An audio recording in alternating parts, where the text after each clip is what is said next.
I want to talk about your book because it's amazing how far you've come, given where you started. You literally born a crime, being a mixed-race baby when interracial relationships were still illegal in South Africa.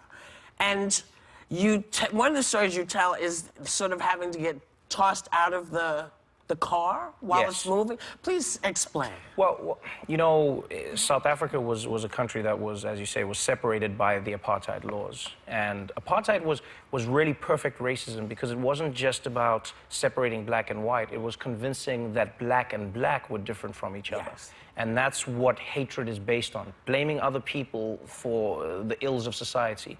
And so, you know, scapegoating. that's exactly what it is. And so when we were growing up one day, my mom and I were driving in a taxi, in a minibus. You've seen them in South Africa. And the driver of the car was offended. He was a black man. And he was angry that my mother was my mother because he was like, you have been with a white man. You are a whore. And he was like, today you're going to die.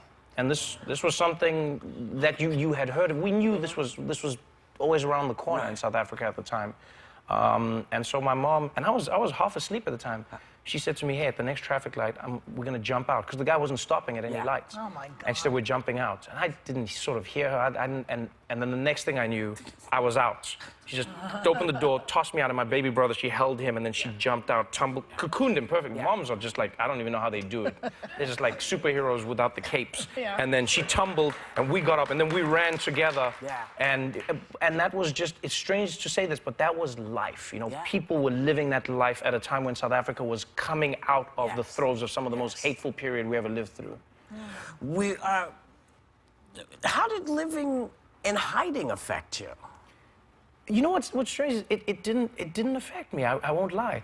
My mom and dad were so good at creating a reality for me, and that's where I go, like, your parents are powerful. Your reality is more powerful than what the reality is. What you believe it is more powerful, you know?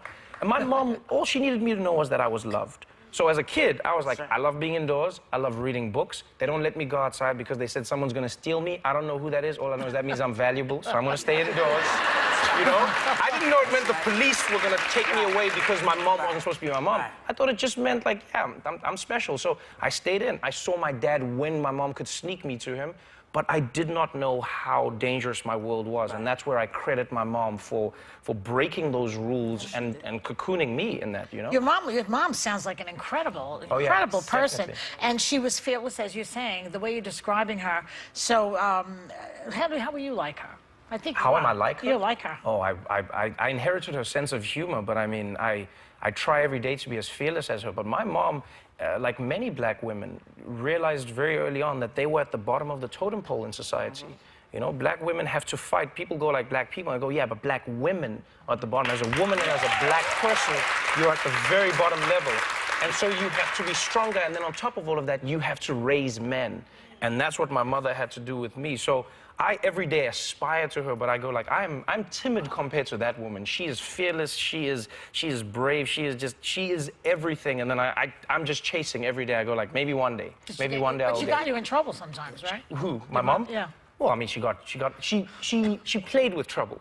That's what she did, you know. Because she didn't believe in the laws. She went, if I don't believe in, if I don't believe in these laws, I'm going to fight them. And my mom always used to say to me, she said, we can fight them, and more importantly, we can mock them. Yes. Because when you mock them, you do not give them the status that they feel they deserve. And that's what we do, comedians. That's what we do. That's right. That's exactly what we do. I always look at a comedian, I listen to them long enough, and you can always tell the story that made them who they are.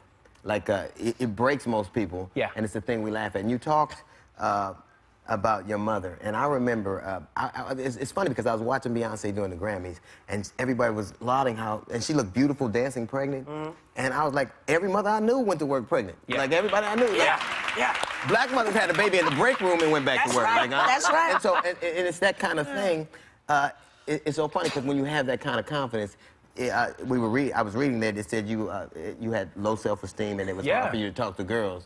So that doesn't seem Oh no, but I mean, you know, it's funny. We only see people as we see them, right? So that's what people even say. You know, when black celebrities talk on TV, or when women who are successful talk on TV, they go, oh, you say women are oppressed, but you're hosting a show. You say black people are oppressed, but you got some jewelry. Anecdotal exactly. evidence. That's what it's like. You don't know where I came from. Yeah. So for me, I go, my thing didn't even come from apartheid. I was just struggling with acne. My face was covered with this stuff. I couldn't talk to anyone. Now. Isn't it I was cute? awkward. Yeah, I was depressed. I was. Everybody's talking about you now. Yeah, but I like, and that's something that, you know what's funny is you see it tied in. You look at ISIS, you look at the alt-rights, you look at all of these stories. What ties in? Low self-esteem and impotence, people feeling like they're not enough, so they try to oppress others. Let me plug your stand-up gig before we go, because we're running out of time there.